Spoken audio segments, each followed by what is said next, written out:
Boysenberry Rough asks in the Excel subreddit, assigning conditional cell value dependent on cell content. I know this is possible, but I can't figure it out. I have a list of kid name with age in numerals in column A. In column B, I want Excel to search the age from cell A2 and assign the price accordingly in cell B2. Then he gives a list of prices. So that's it. Would gladly appreciate any help with the formula as I process 545 of these. So let me help you out. I've made some assumptions here. So like you mentioned, in column A, I have the name of the kids with the word age and then their age.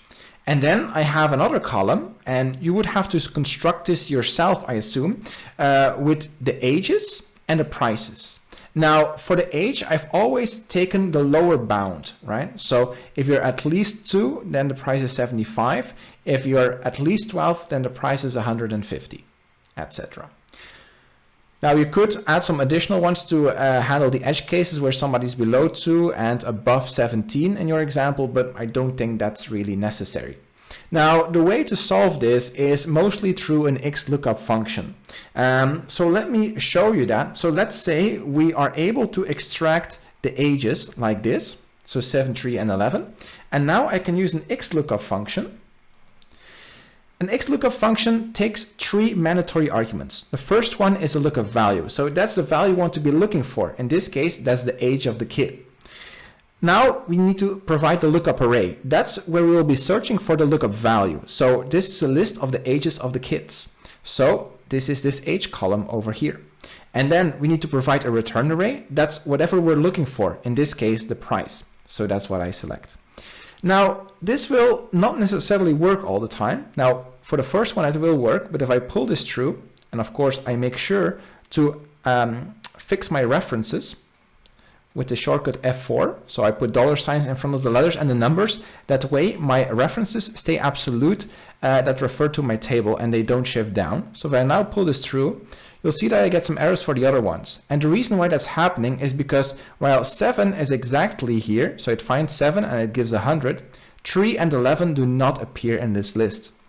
So we need to add an additional argument.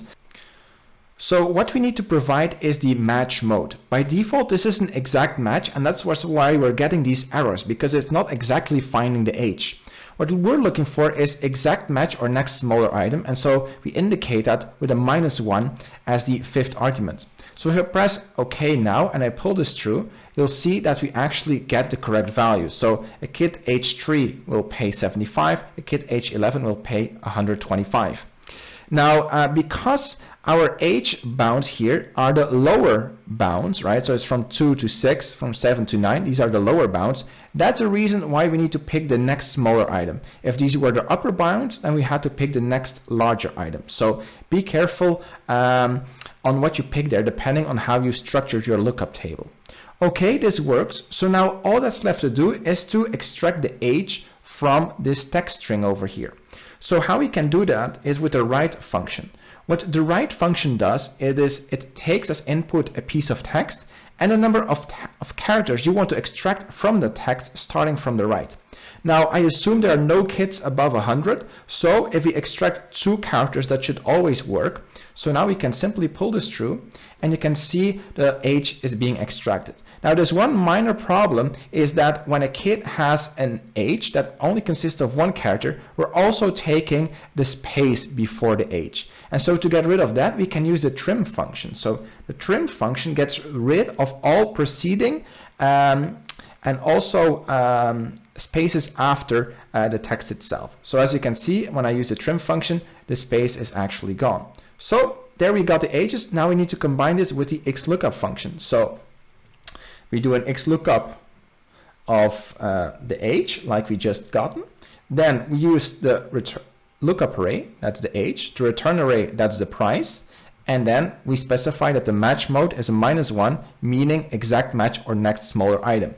Make sure to use absolute references for your lookup and return arrays, so if you pull them through, your references will stay absolute, and you do that by placing $signs in front of the letter and the number, and you can use the shortcut F4 for this. So I press enter, now I pull through, and we still get an error. And the reason why that's happening is because that the age we extracted is still considered as text, whereas the age over here is a number. So all we have to do for this is, after the trim, we need to convert it to a value. So we use the value function.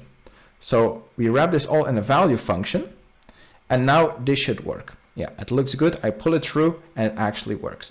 So pay close attention. After we've trimmed it, use a value function, and all a value function does is it converts text to a value. So first the 7 was considered to be text, and then we converted the 7 to a number.